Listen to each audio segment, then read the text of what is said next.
अब नीति घोटाले मामले को लेकर हम कर रहे थे। अरविंद केजरीवाल हैं, आज भी ईडी के सामने वो पेश नहीं हुए। आम आदमी पार्टी ने इसके लिए एक लिखित स्टेटमेंट जारी किया है, पूछताछ में शामिल नहीं होने की बात कही। साथ ही आम आदमी पार्टी ने ईडी के समन को गैर कानूनी, इल्लीगल बता दिया। इससे पहले 4 समन को इग्नोर कर चुके हैं।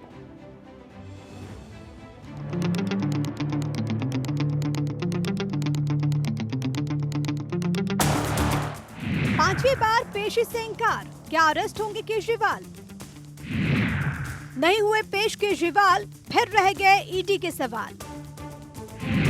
करप्शन पर वार, आपको दिखे साजिश के तार। झारखंड के पूर्व मुख्यमंत्री हेमंत सोरेन लगातार 7 बार समन को इग्नोर कर चुके हैं और जब 8वीं बार ईडी ने समन भेजा तब पूछताछ के लिए तैयार हुए। उसी राह पर दिल्ली के मुख्यमंत्री अरविंद केजरीवाल भी चल पड़े। अरविंद केजरीवाल को दिल्ली शराब घोटाले मामले में प्रवर्तन निदेशालय ने 5 बार समन भेजा, लेकिन एक बार भी ईडी के सामने पूछताछ के लिए तैयार नहीं हुए। बार बार बहानेबाजी कर पूछताछ से दूर रहे। केजरीवाल ने ईडी के सामने पेश होने से इंकार करते हुए इसे गैर कानूनी बताया।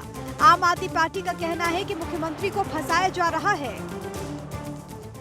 देखिए, जो ईडी की तरफ से सम्मन आया है वो उसी तरह से रिपीट किया गया है। जो भी प्रश्न मुख्यमंत्री जी ने ईडी के सामने रखे, आज तक अभी उसका जवाब नहीं आया। वो उसी को बार बार रिपीट करते जा रहे हैं। तो अगर वो इसी तरह से रिपीट करते हैं, गैर कानूनी अगर वो सम्मन जारी करते हैं, तो अपने कानूनी जो हमारे एडवाइजर हैं उनसे ओपिनियन लेकर के हम उस पर निर्णय लेते रहें। देखिए, लगातार भाजपा के जो सम्मन्स आ रहे हैं, ईडी दफ्तर से नहीं आ रहे, वो भाजपा के दफ्तर से जो ईडी के जो सम्मन्स आ रहे हैं वो गैर कानूनी है। उनको जैसे ही भाजपा ठीक करके भेजेगी या ईडी दफ्तर ठीक करके भेजेगा, उसके बाद इस पर उचित कार्रवाई करेंगे।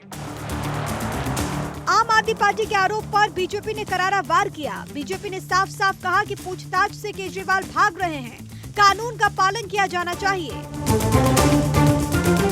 देखिए, कानून से ऊपर कोई नहीं है जी। इस देश में रूल ऑफ लॉ हमारे संविधान निर्माताओं ने तय किया है, कोई भी कानून से ऊपर नहीं। करप्शन किंग केजरीवाल, अरविंद केजरीवाल आज फिर ईडी के सम्मन से भाग रहे हैं, ईडी के सामने आने से बच रहे हैं। लेकिन वो कितना भी भाग ले, जो उन्होंने चोरी की और पाप किया है उसका हिसाब होकर रहेगा। केजरीवाल गैंग के बाकी सभी चोर और भ्रष्ट जहां हैं, उनका गैंग लीडर अरविंद केजरीवाल भी बहुत जल्द वहीं पर ही होगा।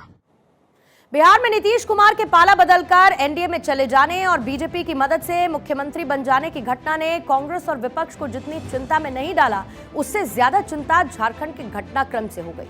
मुख्यमंत्री हेमंत सोरेन के सिर पर बैठकर जिस तरीके से ईडी ने उनका इस्तीफा करवाया, उसके बाद उनको गिरफ्तार किया, उससे विपक्ष के कई नेता बेचैन हैं। खासकर ऐसे नेता जिनसे ईडी की पूछताछ चल रही है और अभी तक गिरफ्तारी नहीं हुई।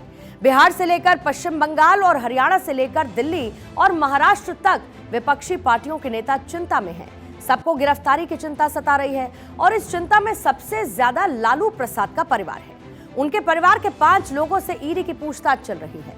लालू प्रसाद और उनकी पत्नी राबड़ी देवी के अलावा बेटे तेजस्वी यादव और 2 बेटियां मीसा भारती व हेमा यादव का नाम जमीन के बदले रेलवे में नौकरी से जुड़े कथित घोटाले में शामिल किया गया। लालू से 29, तेजस्वी से 30 जनवरी को पूछताछ हुई थी और अब राबड़ी देवी, मीसा भारती और हेमा यादव को 9 फरवरी को दिल्ली में पूछताछ के लिए बुलाया गया है। उसी दिन इन तीनों को दिल्ली की राउज एवेन्यू अदालत में पेश भी होना है, जहां पर आरोप तय होंगे और इसीलिए लालू परिवार चिंता में है। लालू प्रसाद या तेजस्वी यादव में से किसी को गिरफ्तार होने की आशंका उनके जताई जा रही है। बताया जा रहा है कि इनके करीबी रहे अमित कात्याल ने केंद्रीय एजेंसी को कुछ जानकारी दे दी है। कात्याल अभी जेल में बंद है। गौरतलब यह है कि आरजेडी की राजनीति लालू और तेजस्वी ही संभाल रहे हैं और इसी तरीके से दिल्ली में आम आदमी पार्टी में चिंता है। मुख्यमंत्री अरविंद केजरीवाल बहुत परेशान हैं और इस परेशानी में ही वो विधायकों को 25-25 करोड़ रुपए देने और उन्हें तोड़ने की साजिश के अनाप शनाप आरोप लगा रहे हैं। वो किसी तरीके से ये दिखाना चाहते हैं कि बीजेपी उनकी पार्टी तोड़ने और सरकार गिराने के लिए उनको गिरफ्तार करना चाहती है।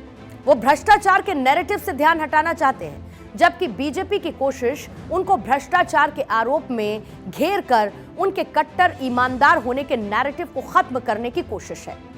उनकी पार्टी के 2 नेता मनीष सिसोदिया और संजय सिंह जेल में हैं और अगर अरविंद केजरीवाल जेल चले जाते हैं तो उनकी पार्टी का प्रचार अभियान पटरी से उतर जाएगा। ईडी उनको 5 समन जारी कर चुकी है। 2 फरवरी को हाजिर होने के लिए आज कहा गया था, लेकिन उसके बावजूद वो नहीं पहुंचे। तो इधर पश्चिम बंगाल में ममता बनर्जी के ऊपर सीधे कोई आरोप नहीं है, लेकिन उनकी पार्टी के आधा दर्जन से ज्यादा बड़े नेता, विधायक और पूर्व मंत्री गिरफ्तार हो चुके हैं। ममता की चिंता भतीजे अभिषेक और उनकी पत्नी और ससुराल के अन्य लोगों की गिरफ्तारी की है। शिक्षक भर्ती और राशन में कथित घोटाला और कोयला तस्करी का मामला चल रहा है। इधर शरद पवार और उद्धव ठाकरे की पार्टी के नेताओं पर भी कार्रवाई हो रही है। पवार की चिंता अपने पोते रोहित पवार को लेकर है, जो कि परिवार के विवाद में अजित के साथ जाने की बजाय उनके साथ रहे। रोहित ने ईडी ने जब उनसे पूछताछ की रोहित से, और जल्द ही उनको दोबारा से भी बुलाया जा सकता है। इसी तरीके से हरियाणा के पूर्व सीएम भूपेंद्र सिंह हुड्डा पर भी संकट के बादल मंडरा रहे हैं। प्लॉट आवंटन मामले में पंजाब हरियाणा हाईकोर्ट ने गुरुवार को ईडी की याचिका पर एसोसिएटेड जनरल लिमिटेड यानी कि एजेएल और हरियाणा के पूर्व मुख्यमंत्री भूपेंद्र सिंह हुड्डा के साथ साथ बाकियों को नोटिस जारी कर दिया। ईडी ने इन सभी के खिलाफ आरोप तय करने पर लगी हुई रोक को चुनौती दे दी है और इस मामले में 19 अप्रैल 2022 को पंचकूला स्थित विशेष अदालत ने आरोप तय करने की कार्रवाई पर रोक लगा दी थी और इसी तरीके से इन सब की चिंता अब सामने आने लगी है। इस बात को लेकर परेशान है कि कहीं इन पर आने वाले समय में कोई कार्रवाई ना हो जाए। इधर कांग्रेस नेता मणिशंकर अय्यर का पाकिस्तान प्रेम कोई नया नहीं, आए दिन पाकिस्तान की तरफदारी करते हैं और एक बार फिर से ऐसा ही किया। जयपुर लिटरेचर फेस्टिवल में शिरकत करते हुए उन्होंने कहा कि भारत के पास सर्जिकल स्ट्राइक करने की हिम्मत है, लेकिन पाकिस्तान से टेबल पर बात करने की हिम्मत नहीं है।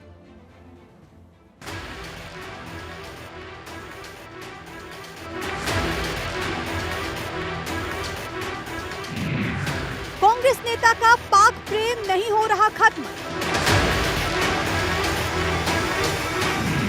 मणिशंकर का राग पाकिस्तान से करे बात। मणिशंकर अय्यर कांग्रेस के दिग्गज नेता हैं। विवादित स्टेटमेंट के लिए जाने जाते हैं। आए दिन पाकिस्तानी राग गाते हैं। एक बार फिर से ऐसा ही राग अलापा। जयपुर लिटरेचर फेस्टिवल में मणिशंकर अय्यर पाकिस्तान की तरफदारी करते हुए नजर आए। Of which Musharraf took out the key 4 ones and called it the 4-point formula. So if we talk to the Pakistanis, we can find solutions. If we don't talk to them, how are we going to find solutions? And I don't understand a government that has the courage to conduct surgical strikes against the Pakistanis, but doesn't have the guts to sit across a table and talk to them. I don't understand our Pakistan policy at all. Pakistan हमेशा से आतंकवाद को बढ़ावा देता है, दहशतगर्दों को तैयार कर भारत भेजता है। केंद्र सरकार की साफ नीति है कि जब तक पाकिस्तान आतंकवाद को खत्म नहीं करेगा, तब तक बातचीत मुमकिन नहीं है। ऐसे में भारत पर सवाल उठाना कितना जायज है? ऐसा नहीं है कि मणिशंकर अय्यर ने पहली बार पाकिस्तान के पक्ष में कुछ बोला हो, बल्कि इससे पहले भी कई बार विवादित स्टेटमेंट दे चुके हैं। मणिशंकर का पाकिस्तानी राग। 2 दिसंबर 2023 इजराइल गाजा जैसी स्थिति से बचने के लिए भारत को पाकिस्तान के साथ बाधित और निर्बाध बातचीत जरूरी। 12 फरवरी 2018 पाकिस्तान ने संबंध सुधारने की कोशिश की, लेकिन नई दिल्ली के पास नीति नहीं है। 2018 हिंदुस्तान से ज्यादा पाकिस्तान में प्यार मिला। 2015 मोदी सरकार के जाने के बाद भारत पाकिस्तान में शांति होगी। न केवल पाकिस्तान को लेकर वो कई बार विवादित स्टेटमेंट दे चुके हैं, बल्कि पीएम मोदी को लेकर के भी आपत्तिजनक शब्दों का इस्तेमाल कर चुके हैं। 2017 में गुजरात चुनाव से पहले उन्होंने पीएम नरेंद्र मोदी के लिए व्यक्तिगत आपत्तिजनक शब्दों का इस्तेमाल किया, जिसके बाद पार्टी ने उन्हें निलंबित तक कर दिया। हालांकि कुछ महीने बाद उनका निलंबन रद्द करके पार्टी में वापसी करा दी गई थी, लेकिन मणिशंकर अपने व्यवहार में अभी तक कोई सुधार नहीं कर पाए। Bureau report, Bharat 24।